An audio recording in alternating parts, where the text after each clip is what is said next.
that once you were on your way to SEBS Institute, you might have something at the back of your mind. And this something at the back of your mind is a kind of expectation that everyone has, जो कि हर एक के जहन में होती है. Whensoever, wheresoever you go, आप जब भी कहीं जाते हो, कुछ ना कुछ आपके दिमाग में चल रहा होता है जिसको आप लेकर जाते हैं. दूसरे मानों में वो जो आपकी एक्सपेक्टेशन होती है वो आपका ऑब्जेक्टिव बन जाता है. और हम सबका कोई ना कोई ऑब्जेक्टिव होता है. अभी मैं आपको एक बात अर्ज करूं, आबिद साहब हमारे यहाँ पढ़ाते रहे एक लंबे अरसे तक. आजकल वो ट्रेनिंग वगैरह मामला देख कर रहे हैं. जिस तरह वो मुझसे आज मिलने आए तो उनको ऑब्जेक्टिव था कि मैं सर के पास जाता हूं, बैठता हूं, गप लगाऊंगा, ये सब. उनके दिमाग में कुछ सवालात थे जो जाहिर बैठते उनने मुझसे करने शुरू कर दिए.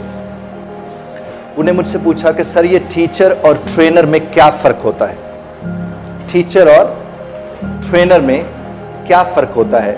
तो मैंने उनसे अर्ज किया कि टीचर और ट्रेनर में तालीम और तरबियत का फर्क होता है. टीचर नॉर्मली तालीम देता है जबकि ट्रेनर क्या है, वो तरबियत करता है.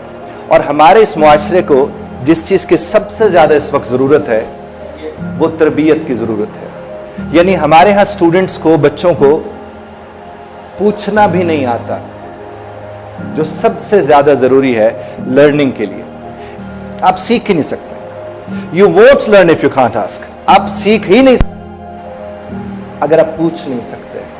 और पूछ तो आप तब सकेंगे जिस घड़ी आपको अंदाजा होगा कि आपकी पूरी तरबियत में कहीं ना कहीं पूछने वाली तरबियत भी हुई थी.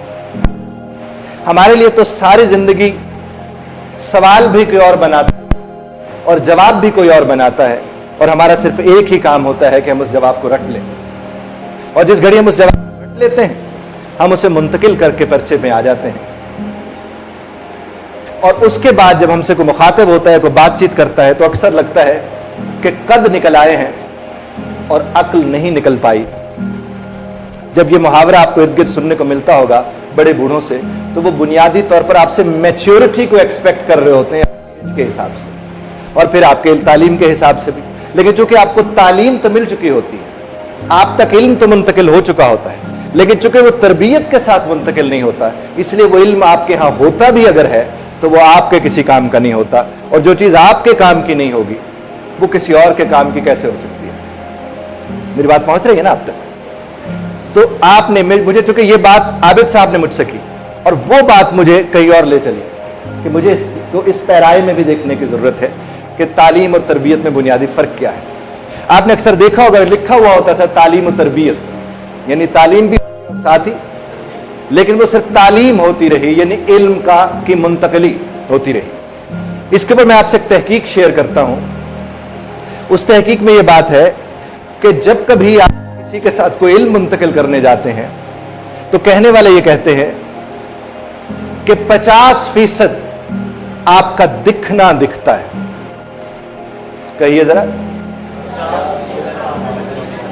यू लुक, योर पर्सनैलिटी, 50% आपकी पर्सनैलिटी होती है. 40% द वे यू साउंड, और 40% होता है आपका लबो लहजा, आपका अंदाज सलीका, आपकी आवाज का उतार चढ़ाव, the rise and fall of your tone. और 10% द नॉलेज, 10% द नॉलेज. और हमारे यहां 100% नॉलेज होता है. और अगर आपको इल्म में हो, आपको याद होगा कि हम खुलासे याद किया करते थे, मरकजी ख्याल याद किया करते थे. और खुलासे को समरी कहते हैं अंग्रेजी में, और मरकजी ख्याल को सेंट्रल आइडिया कहते हैं. शायद ही आप में से कोई हो जिन्होंने समरी खुद से बनाई और लिखी हो. शायद ही आप में से कोई हो जिन्होंने सेंट्रल आइडिया खुद से बनाया लिखा हो. और आज जब मैं आपसे कहूं ये जो आपने गुफ्तगू सुनी है इसका खुलासा तो सुनाएं, तो कैसे सुनाएंगे आप खुलासा? क्योंकि आज तक आपने तो खुलासा कभी खुद से किया ही नहीं. कैसे बताएंगे वो सेंट्रल आइडिया? क्योंकि आज तक तो आप उस प्रोसेस से गुजरे नहीं. तो जब आप उस प्रोसेस से नहीं गुजरोगे तो उसका नतीजा क्या निकलेगा कि फिर कद तो निकल आएंगे, लेकिन आपकी जात में पूरे तरबियत वाला मामला था वो नहीं होगा. और इसका बड़ी आसानी से अंदाजा लगाया जा सकता है कि जिस घड़ी हम कहते हैं कि 10% इल्म है और 90% वो बोलना और वो दिखना तरबियत ही तो है। तो 90% तरबियत और 10% इल्म है, और हमारे यहां 100% इल्म मुंतकिल होता है। इसीलिए मैं इसे कहता हूं ये इंतकाल इल्म है, यानी इल्म का दूसरी सूरत में इंतकाल ही हो जाता है। उम्मीद है मेरी बात आप तक पहुंची होगी, और इसके ऊपर जरूर सोचिएगा, क्योंकि जब आप सोचेंगे तो आपको बहुत सी बातों का अंदाजा होगा, और आपके साथ तो जो हुआ सो हुआ। कम से कम इस इल्म के बाद और उसके एहसास के बाद उनके साथ वो नहीं होना चाहिए जो आपके रहमो करम पर है। उनके साथ वो नहीं होना चाहिए जो इसको कहीं ना कहीं किसी न किसी हवाले से भुगत रहे होंगे। That should be your job and that's all, nothing more than that. Am I clear? मैं अभी आप लोगों के सवाल लेना चाहूंगा। मेरी इस गुफ्तगू को लेकर आपके जहन में कोई भी सवाल पैदा हुआ हो, लेकिन कोशिश करें इसी गुफ्तगू को लेकर सवाल हो, अदर देन दैट ना करें, ताकि मैं फोकस होकर बात कर सकूं आप लोगों के साथ। क्योंकि मैंने पिछले दिनों एक बात और भी मैं आपसे अर्ज करता चलूं। एक होता है सवाल पूछने की तरबियत, यानी सवाल पूछने के एरिकेट, सवाल पूछने के मैनर। अक्सर हमारे यहां लोग सवाल जब पूछने की बारी आती है तो वो जवाब सुना के सवाल पूछते हैं। जुमला दोहराइएगा, जवाब सुना के सवाल पूछते हैं। तो जो ऑडियंस सारे मौजूद होते हैं, वो सब के सब ऑडियंस तो इसलिए आते हैं कि वो स्पीकर को सुने, और स्पीकर के लिए उस वक्त मसला यह हो जाता है कि अगर वो उसके लंबे होते हुए सवाल को वहां रोकता नहीं है तो बाकी बोर होते, और अगर वो उसको रोक लेता है तो हो सकता है वो नाराज हो जाए या हर्ट हो जाए। 1 से 1.5 लाइन का सवाल होता है, इससे ज्यादा अगर सवाल हो तो कई सवालात पैदा हो जाते हैं।